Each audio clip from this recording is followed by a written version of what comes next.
Bismillah ar-Rahman ar-Rahim. In the name of God, the Compassionate, the Merciful. So I was talking about our dialogue with the Catholic friends, whether it be through the Focolare, the Benedictines, the Jesuits. Also, when I was in the UK, I tried to know more about the Anglican Church.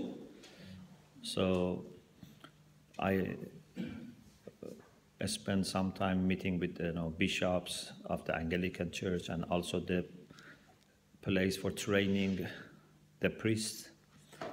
In Durham University, there is St. John's College for training Anglican priests. So I visited them, 2 days. Later, when I went back to Qom, I was involved in dialogue with the Mennonites. Our institute in Qom had started dialogue with the Mennonites because after earthquake in Bam, the Mennonites were there for helping with the humanitarian, aid. But then they were somehow, I don't know who introduced, because it was before I went back, were introduced to our institute. And that is not international, so that's another institute. So they started having exchange program. So a Mennonite couple, came to Qom to study, and 2 of our people went to Toronto to study. And we started dialogue. So that dialogue also has kept going. So far, for that also we had 6 rounds of dialogue with the Mennonites.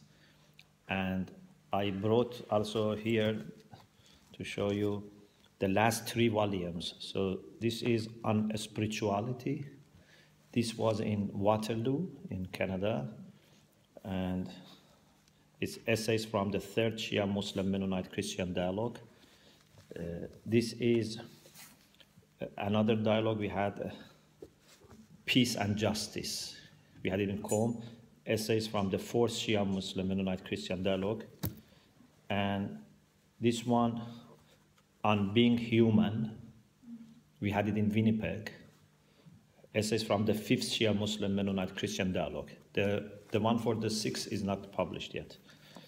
And we are very much in touch with each other. So the women who came here, some of you met them. So we also went together the year after here.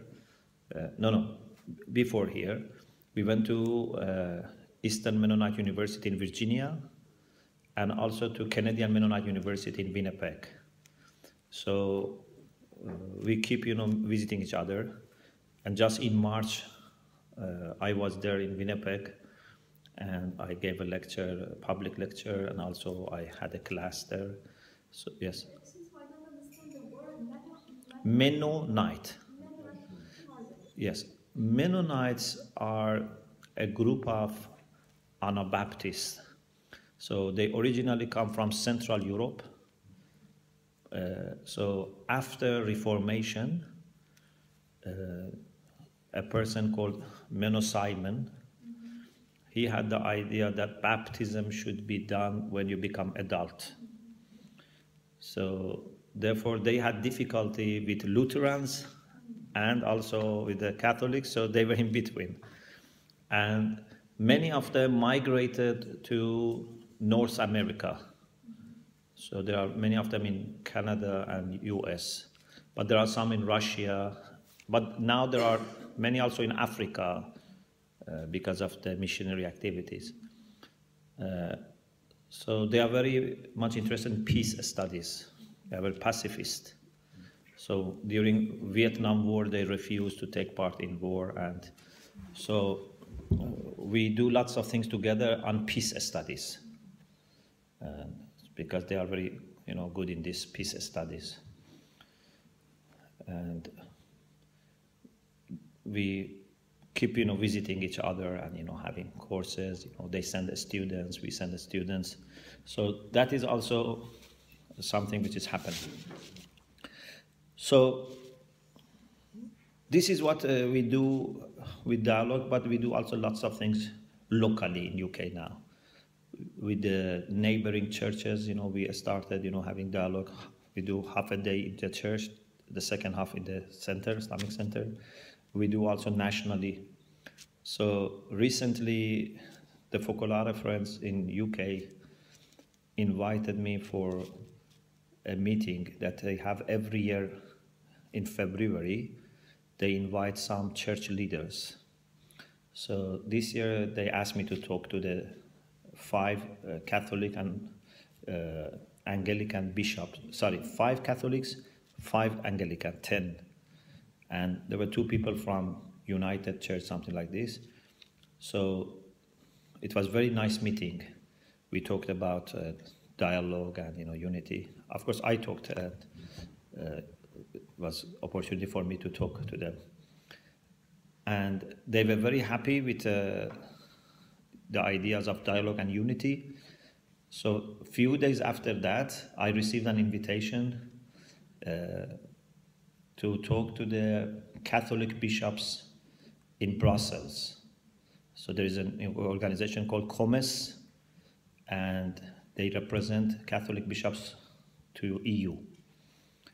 So the Archbishop of Birmingham, who listened to me in the Focolare meeting, he recommended me to them. So I talked to them there were 30 bishops from Europe.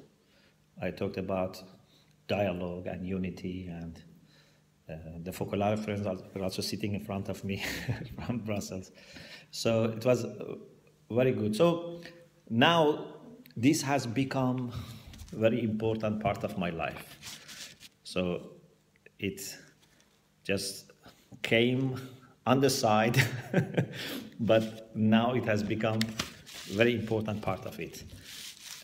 And now many people ask me for giving them, advice and, training, how they can do interfaith dialogue. So now we are trying to have this passed on to other people, as we do with these ladies that came here, or we have men who do this. Okay, this is a little bit of background, but what I want to say is also a little bit about Shia Islam, and then in the afternoon we talk about some of the ideas for interfaith dialogue and unity. I don't know how familiar you are about Islam or Shia Islam. For sure you have heard the names, which might be a good thing or might be not a good thing, because sometimes we hear things but not with proper presentation. Islam is one of the Abrahamic religions, is a monotheistic religion, and it started in early 7th century, so about 610. Prophet Muhammad became a prophet when he was 40 years old, and then he spent 13 years in Mecca and 10 years in Medina. So his migration to Medina marks the beginning of Islamic calendar. So Islamic calendar does not start with the beginning of Islam. It starts 13 years later with the migration to Medina, because Medina was where they could establish community for the first time. In Mecca, they were individual Muslims, but they were under pressure, being tortured, killed, and so when they went to Medina, there was a little kind of ease. I'm saying little ease because they still had difficulties. They had to defend themselves. The reason for going to Medina, which was before that called Yathrib, was because in Yathrib there were 2 tribes, Aus and Khazraj. They used to kill each other They had lots of fight. And they were tired. When they heard about the Prophet of Islam and his message, so they both went to him and asked him to go to them and help them, become united. So they were fighting. And the Quran reminds Muslims of the blessing of God who brought their hearts together and says, you were on the edge of the hell and God brought your hearts together. So Prophet went to Medina and he was there for 10 years. But the pagans of Mecca used to, attack them, so they had some battles. After 10 years, he passed away. So when he was 63 years old, he passed away. According to the Shia Muslims, successorship to the Prophet was decided by God. So the Shia believe that Prophet before died, on several occasions, introduced to people who is appointed by God to be his successor. And that is Imam Ali.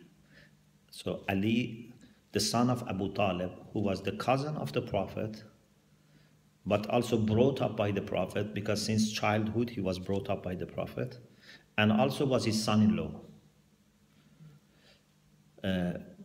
So we have many occasions that the Prophet introduced him, and the major one is in Qadir Khum, in his final pilgrimage to Mecca. On the way back, he asked people to stop, and he declared this, and he asked people to pay allegiance to him. According to Sunni Muslims, they say the Prophet didn't introduce anyone as his successor, and they accept this story, but they say it was just to say that he was a friend, not a master, because the Prophet said, Man kuntu mawla, fahada aliyun mawla. So they say mawla means friend. In Arabic, mawla means friend, but also means master. So Shia say it meant to be master because he asked people to pay allegiance. They say no, he meant to be friend. So anyway, so after the demise of the Prophet, this caused a split. So the Shia said we should follow Imam Ali as the one who is chosen by God and who follows the teaching of the Prophet. He has a special position. He's not just a political leader, he's a spiritual leader, and he is the one that is infallible. According to Sunni Muslims, the Prophet didn't talk about this. So a group of people, when the Prophet was not yet buried, and when Imam Ali was busy with the preparation for funeral, they got together and they asked Abu Bakr to be the successor. And then they asked everyone else to pay allegiance. So he became the first caliph and the first political leader after the Prophet. Caliph means successor. Khalifa means successor. When he was dying, he appointed the second caliph. So the second caliph became Omar. When the second caliph was, towards the end of his life, he appointed a council of 6 people and said they have to choose who would be the successor. And when the third was killed, people forced Imam Ali to become the caliph. So Imam Ali is the fourth caliph for all Muslims, but the first imam for the Shia Muslims. So in Sunni understanding of successorship is a position which is not divine. It's left to people to choose. But when you see the history, it's not always people who chose. The first caliph appointed the second caliph. The second caliph appointed a council to choose. Anyway, for them, the caliph doesn't need to be the most pious person, the most knowledgeable person. For us, successor to the prophet has to be the most knowledgeable, the most spiritual, and he is chosen by God. So the Shia believe in 12 imams. So there have been some Shia that they split. So for example, we had, the people who believe up to the fourth imam, like Zaydis, like Houthis in Yemen. You hear nowadays Houthis in Yemen. They are Shia, but not 12ers. So they believe up to the fourth imam, like us, but for them, then they go to the children of the fourth imam, which is not our imams. And also in their jurisprudence, they are like Sunni Muslims. We have nowadays Ismailis, Ismailis, Aga Khanis. So they believe up to 6 imams like us. Then they continue in another way. But maybe more than 90% of the Shia are 12ers. So we believe in 12 imams. The 12th imam was born in the year 255 after Hijrah. So the Prophet died in the 10 after Hijrah. And 12th Imam was born in 255 after Hijrah, after migration. He is the last Imam. All previous Imams are killed. None of our Imams died naturally. The Caliphs, after time, killed them. So the Shia from the beginning are, victims of, this type of, misuse of power. So all our Imams are killed, either by sword or by poison. The 12th Imam, who is the last one, is in the occultation. We call it Ghaibah. He's on the occultation, and we believe, of course, all Muslims have this part of it. They don't believe it as 12th Imam, but they call Mahdi, the name of the 12th Imam. According to narration by all Muslims, Mahdi comes in end of time. For the Shia, he is the 12th Imam. So he comes in the end of time, and according to Hadith narrations, Jesus also comes to, with him. They will be together. And also, interestingly, according to historical sources, mother of our 12th Imam is from a Christian background. And according to some sources, goes back to Peter. So there is also a connection, blood connection. So the 12th Imam comes. I didn't understand this last thing. So the mother of the 12th Imam would be from the She's from Roman. She's Roman, and she was Christian. Goes back to Peter. So some Shia say, when they go to Rome, they say this is the grandfather of our Imam also. This side is not 100%, case, but in some historical sources. But this is uniformly believed by all Muslims? Pardon? This is believed uniformly by all Muslims, or so? What? That the Imam, the mother of the Imam would be a Roman? No. This is only a Shia. Sunni Muslims, majority of Sunni Muslims say Mahdi is not yet born. They say he is not yet born. Of course, in the case of history, there have been many people who claim to be Mahdi. For example, in Sudan, there was a person who said Mahdi is Sudan, in Somali, many places. But majority of Sunnis now say Mahdi is not yet born. The Shia say Mahdi is born in 255, is the son of Imam Askari, because we have hadith from the Prophet, which mentions the name of 12. And there are also many Sunni scholars who have said that Mahdi is born. But majority say he is not born. I will give this also book to the library. Here I talked about this issue of Mahdi. It's my book on Shia Islam. So then you can refer to this for some details. So Mahdi is a universally accepted person for Muslims, but whether he's born or not, whether he's the son of Imam Askari, the 11th Imam, this is controversial. So the Shia say he's the son of the 11th Imam, Imam Askari. He was born, his mother is Lady Narjis, and she is from a Roman background. And what is agreed on is Mahdi, in the end of time, would be filling the earth with justice and equity.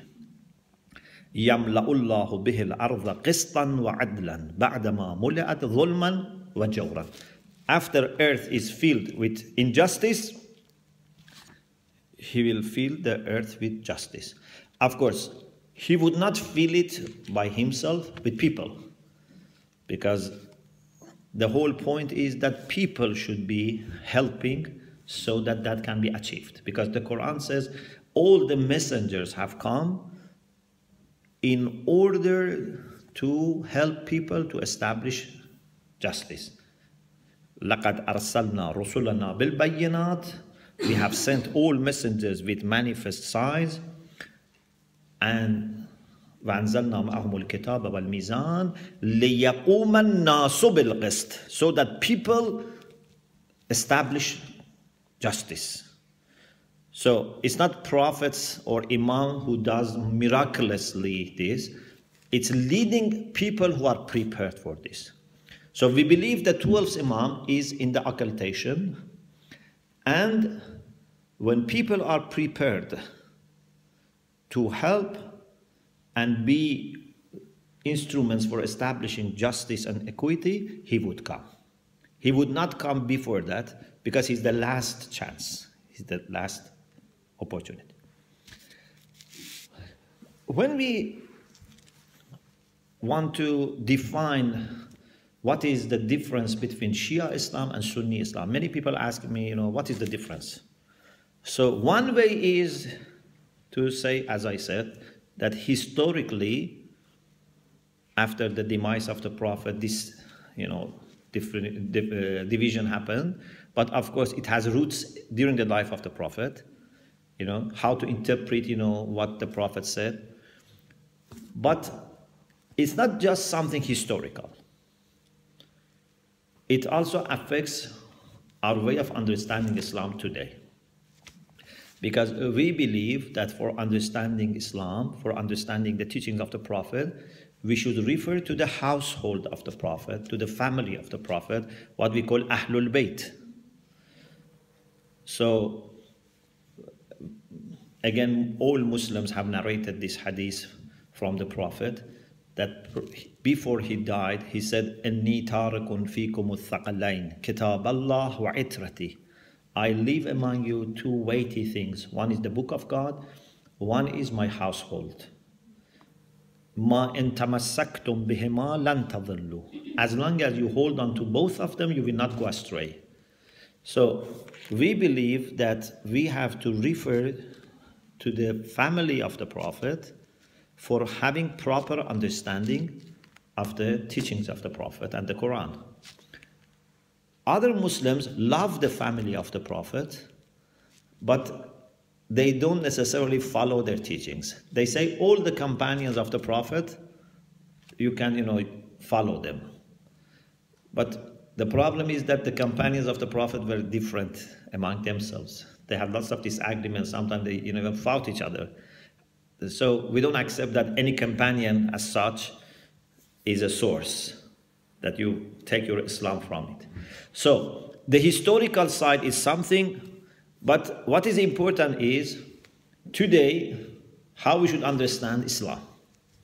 So for us to understand Islam, we use Quran, we use the teachings of the Prophet and Imams.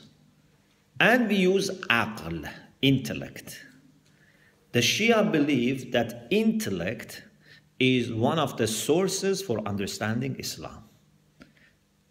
And we believe that God the Almighty has spoken to us, has communicated to us through both revelation and intellect. This is a very important point. We have this hadith from the seventh Imam, Imam Qadim, that Inna lillahi ta'ala ala nasi hujjatain. God the Almighty has two ways of communicating to people. Hujjatan zahirah wa hiya al-anbiya wa ar-rusul wal a'immah. External way, and that is through the prophets and messengers and imams. Wa hujjatan batinah wa hiya al-aql. There is internal way, and that is intellect. God has communicated to us through intellect and through the revelation, through the prophets. And these two are always in harmony with each other.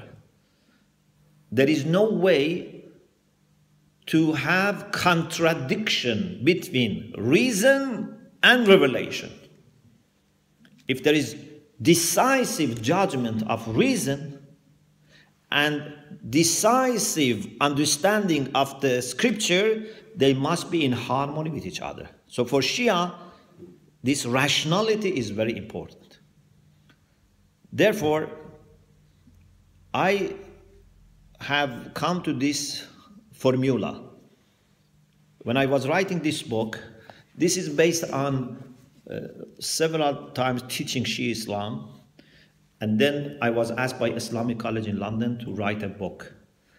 So when I was in the last stage of writing this book in 2000, I thought, how can I help my readers to understand Shia Islam better? So I can explain about doctrines, about history, about practices. But then I said, maybe I need to say something about general characteristics of Shia Islam. What is the esprit of Shia Islam? So, thanks to God, when I was writing the book, I came to this conclusion that I should highlight three things. And now I am more convinced, even than before, that these three are very, very important. One is rationality. Second is spirituality, and the third is search for justice. I believe these three are manifest in every aspect of Shia faith. I am not saying all the Shia are rational. I'm not saying all the Shia are spiritual or all the Shia are doing their best for justice. Maybe some are not. But I'm saying the idea is this. The faith is this. The teachings is like this. And I believe these three together actually have to be present in every true religious understanding. If you have only rationality, it's not enough. There are people who are very rational, but they lack spirituality. There are people who are very spiritual, but they lack rationality. There are people who may be spiritual, rational, but they don't bother about injustice which happens in the world. But if you have three together, so you are concerned about justice, but you try to do it rationally and spiritually. You are concerned about spirituality, but you are in a rational and just way. So I believe if you have these three together, it avoids extremism, radicalism, passivism. It brings you balance. Recently, we had dialogue with the World Council of Churches. World Council of Churches is an umbrella organization for Protestant and Orthodox churches. So Vatican is there as observer, but Vatican is not a member because this is for Protestant and Orthodox churches. I think, if I'm not mistaken, 249 different types of churches are there. So we had dialogue with them in Geneva. The last round of dialogue, I was there. I was not in the previous ones. And I talked about these three. The Armenian bishop from Iran, who was also there, he told me, this is also what we believe. And also in the last statement, it was mentioned that this is something that all religious people, should have. Because if we have rationality and spirituality, a search for justice together, this can help us to go forward without extremism.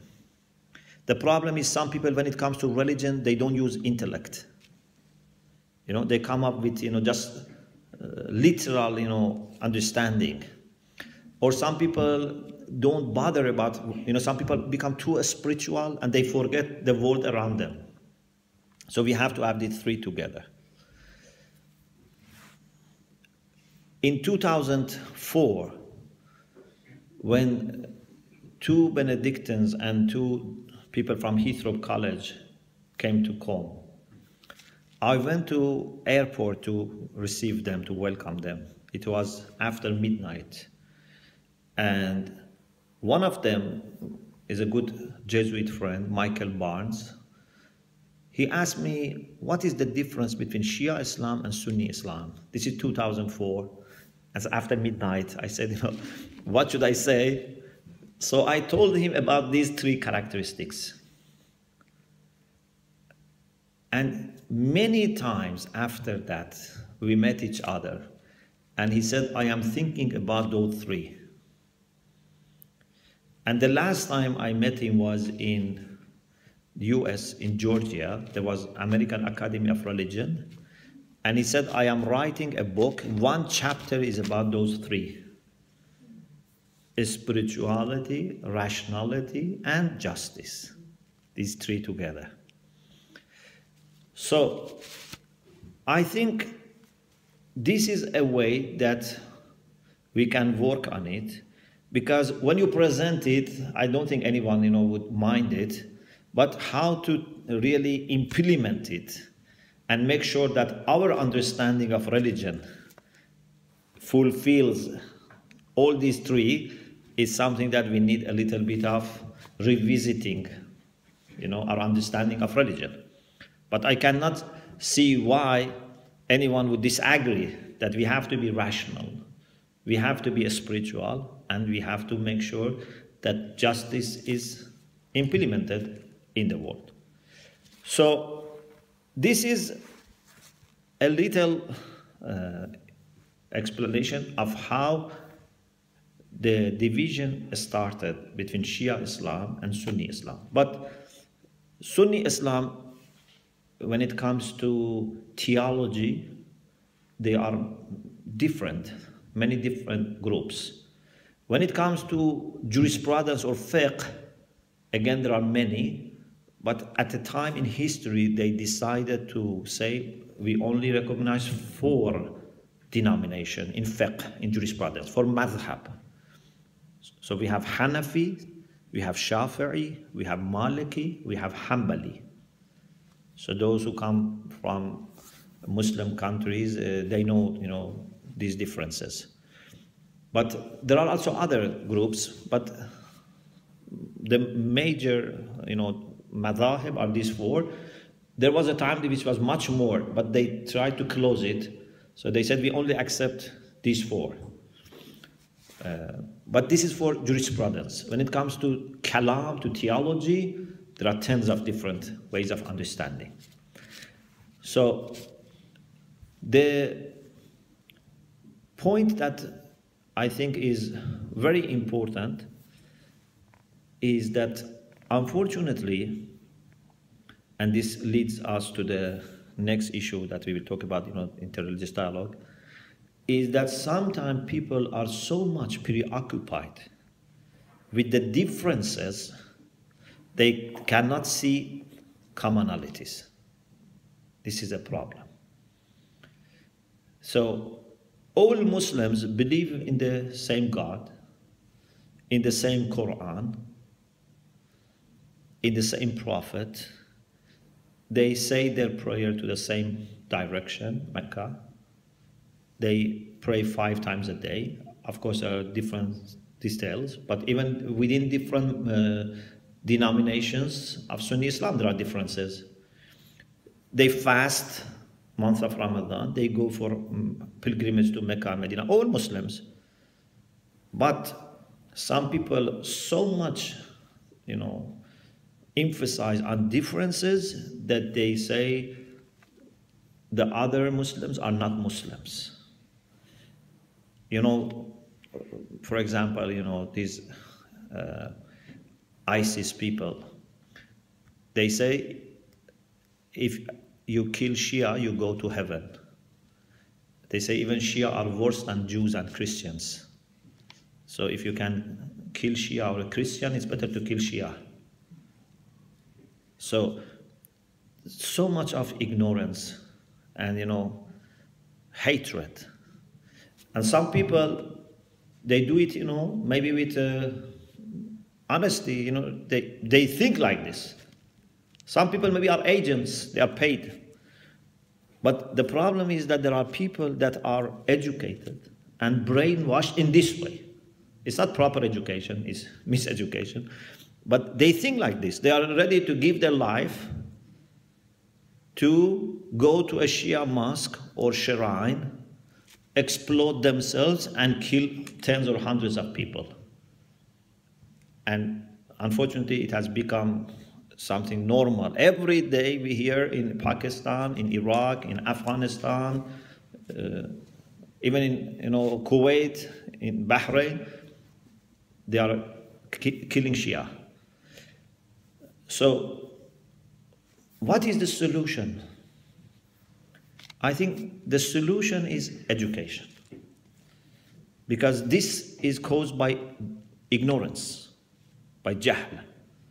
And the solution is education. But education is not something that you can do it overnight.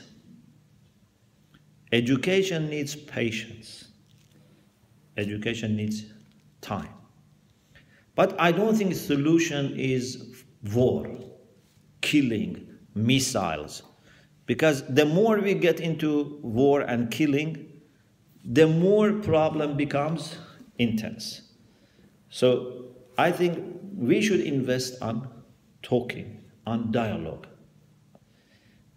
In every tradition, there are people that are maybe more rational, with whom you can start dialogue, but then through them, maybe you can reach to the people who are less interested.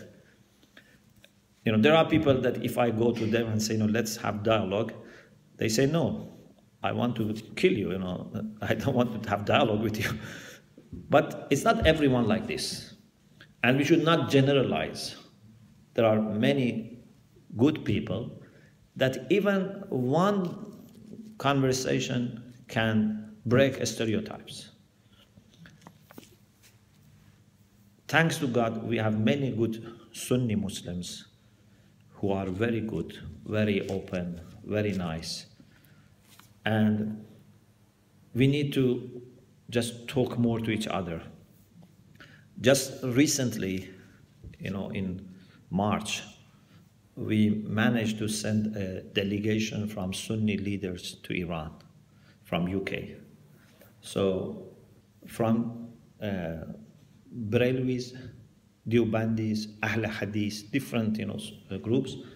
So they accepted our invitation, and we sent them to Tehran, to Qom, to Mashhad, to Torbat Jam to see Sunni Iranians.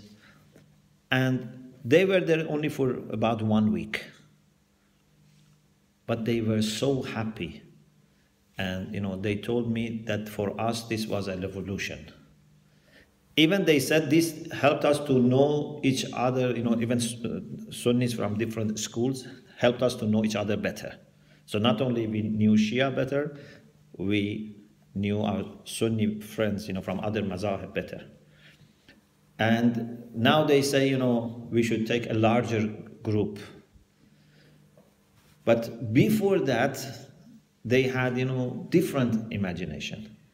Even when our, friends, were asking them, are you happy to go? They said, one of our conditions is we don't say our prayer behind the Shia. When we have, congregational prayer.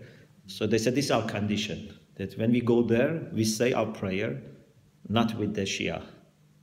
But then in the middle of the trip, it changed. There is a historical misconception that some say Shia have different Quran. So friends said, when they were in Iran, sometimes they were checking the Qurans in the masjid, are they different or not? And they found it's the same. No one has ever seen any Quran in the Shia masjid, mosque or any place which is different. But still, after hundreds of years, there is this, misconception. So if you travel to Iran, you go to any bookshop, any library, any masjid, you see the same Quran. Even we use Qurans published in other countries, Saudi Arabia, Kuwait, but we also print our Quran. It's the same. But still, after hundreds of years, there is this misconception.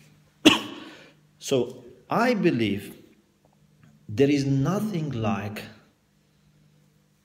face-to-face encounter.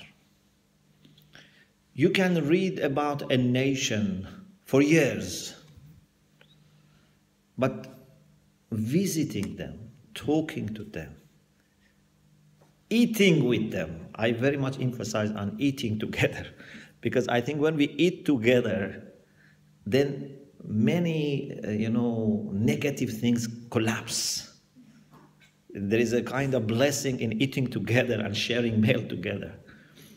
We read about Prophet Abraham, that Abraham was very hospitable.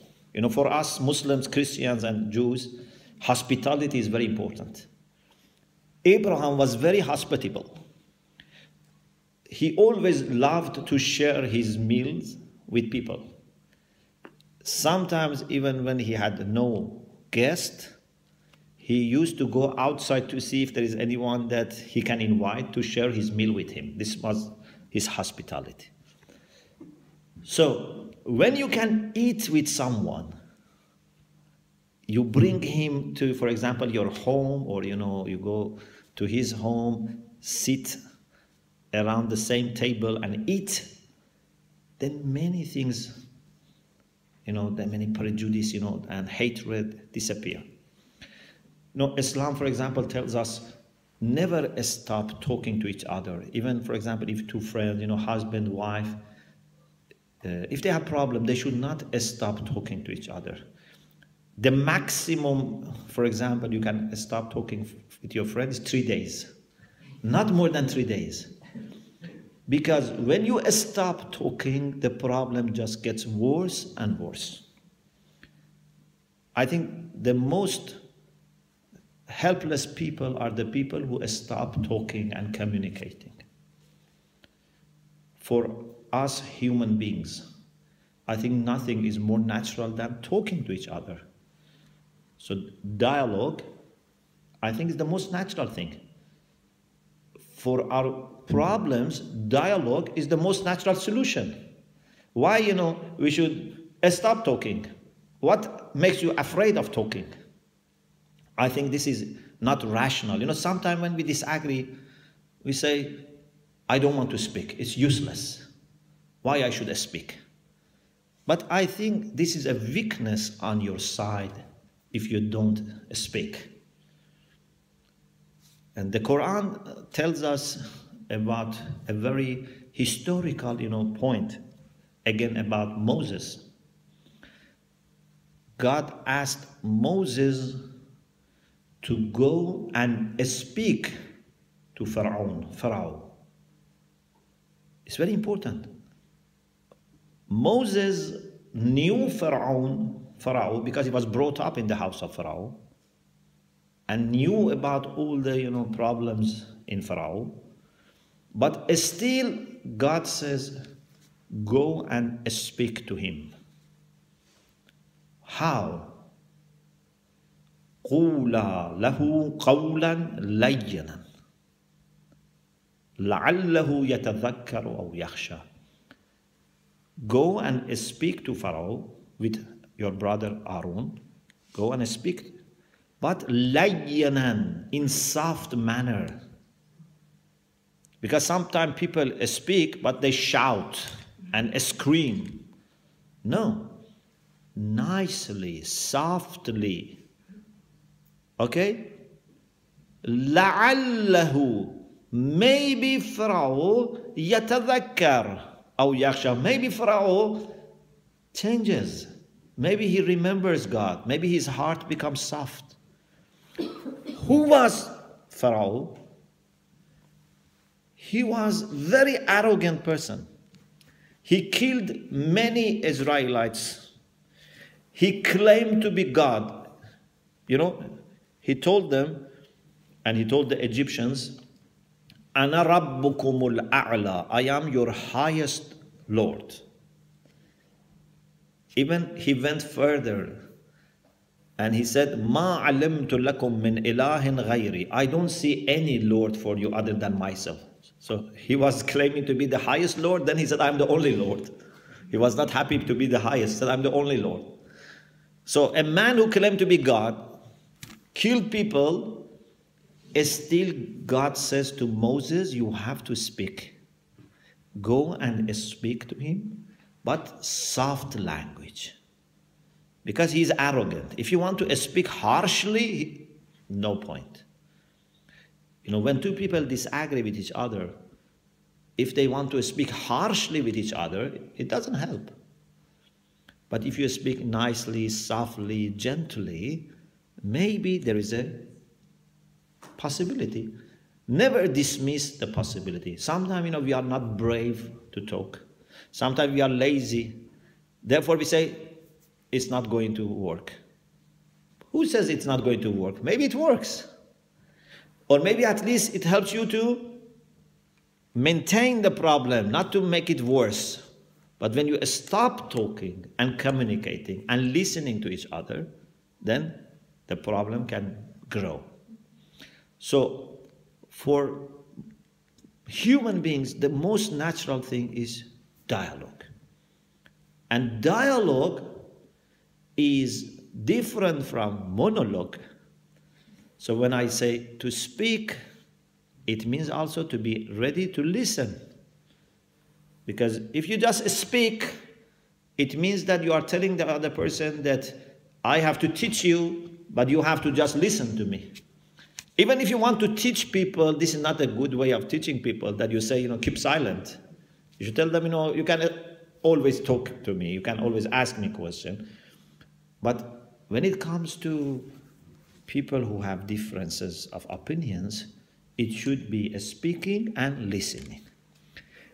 Speaking with the people who have different ideas needs courage. Listening also needs skills. But sometimes we think listening is easy. But listening is not easy. Sometimes, when someone that you don't like, it's time? Okay, so we can continue this inshallah at afternoon. I was waiting for the bell. Oh, it rang. I didn't know. Okay. Because they have another class. Sure. Thank you very much. So we continue in the afternoon. Thank you.